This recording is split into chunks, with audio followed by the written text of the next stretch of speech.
औज़ुबिल्लाहिमिनश्शैतानिर्रजीम बिस्मिल्लाहिर्रहमानिर्रहीम अस्सलामु अलैकुम वरहमतुल्लाहि वबरकातुहू। जैसे कि आप सभी को मालूम है, मैं आप सबसे मुखातिब हूँ गरीब की आवाज़ social TV CEO Rana Mohammad कुर्बान।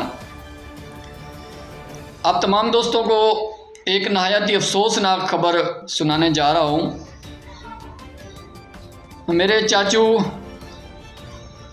इजाज़ हुसैन जो कि पाक रेंजर्स से रिटायर थे, पिछले कई सालों से फालिज में मुब्तला थे और अपनी बीमारी के साथ जंग लड़ते रहे, मगर अफसोस की बात कि वो इस दुनिया से रुखसत कर हो गए हैं, उनका इंतकाल हो गया है। आप तमाम दोस्तों से गुजारिश है कि मेरे चाचू इजाज़ हुसैन के लिए दुआ करें कि अल्लाह ताला उनकी मग़फ़िरत फरमाए, अल्लाह पाक उनको जन्नत फ़िरदौस में आला मकाम अता फरमाए।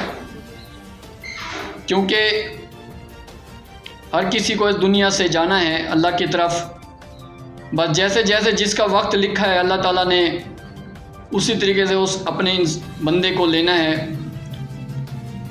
हम दुआ गो हैं कि अल्लाह ताला मेरे चाचू की मग़फ़िरत फरमाए, अल्लाह पाक उनको जन्नत फ़िरदौस में आला मकाम अता फरमाए और अल्लाह पाक उनके लवाकिन को सब्र जमील अता फरमाए। आमीन या रब्बुल आलमीन। जज़ाकल्लाह।